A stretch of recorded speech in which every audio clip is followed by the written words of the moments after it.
times that there's such excitement in the church happening that the institution in some ways has become so irrelevant to these folks that we're not even worth rebelling against.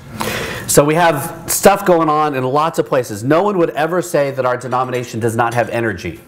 Now, we could argue about whether that energy is being used well or not, but there is definitely passion in our church.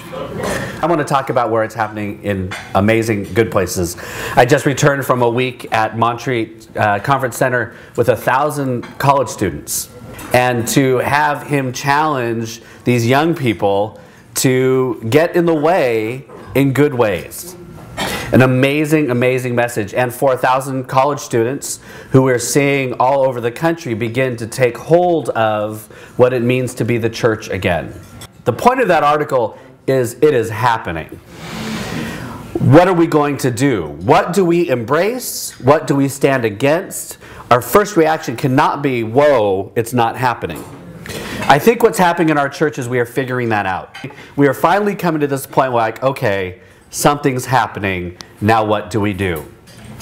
And the difference, what I'm seeing around the church, is that it used to be when cultural shifts happened, it would hit the church, and the people that were kind of rebelling against the church were saying to the church, you have become irrelevant, and we're walking away.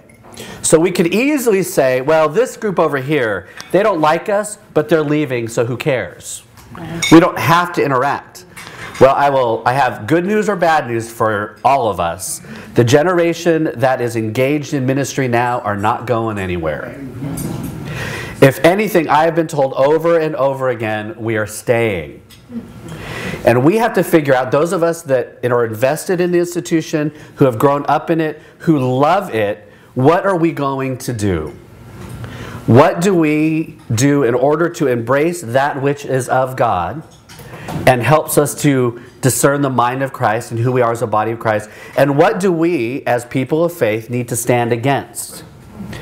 So it's not a matter of everything goes or nothing goes, but how do we discern as people of mind and heart who we are going to be into the future? And that kind of overwhelming, ambiguous, vague place we are in as a country and as a church, I think, is where many of us sit. You're seeing that over and over again. You're seeing technology used in ways that I think there was a time where technology, we just kind of pushed it aside, where you're actually seeing it used in a way that honors the way a generation kind of breathes technology these days. And I think that all of these things that are happening are saying to us as a church that if we are wise, and if we discern well, and if we keep on being open to the Spirit, then who knows what can happen.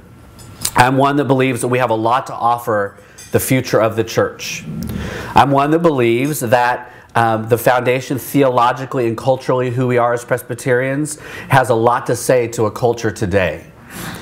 What we have to struggle through is how do we do that better and well for a generation that, if we were really honest, are not in our churches. What I hope this means for many of us who are so invested in where we have been is I have to change my understanding of what the church is for me. And I've had to shift my mind around being part of a church that now I'm preparing this church for my children and my grandchildren. Which means that I sacrifice some things that I may not get, understand, or even like, so that those who have yet to know Christ will know Him. And I think that, for me, that shift in my place in the church is what a lot of us have to get to. Not in a way that builds resentment, but in a way that builds joy. I'm giving this up, and wow, look what happens. They want to do things in worship that I have to step back and go, you know, is this a theological reason for me to fight this? Or is it that I just don't like it? I need to be able to say my connection to God may change as I change and mature and grow and shift in my role in the church. And I think that is what we're beginning to see play out, both in good and bad ways, in the denomination and the church. Those of us that are having a hard time with that and holding on to things, and those that are saying, go for it. And how we live in that tension and that ambiguity, for some of us it's fun. It's what gives us joy and excitement. Others it's not so much, but that's, I think, where we are headed. And that's a good place. I think that's a good place for us to be. And I'm looking forward to continuing that conversation with a lot of places across the church over the next couple of years. So that's what I'm hearing, that's what I'm experiencing.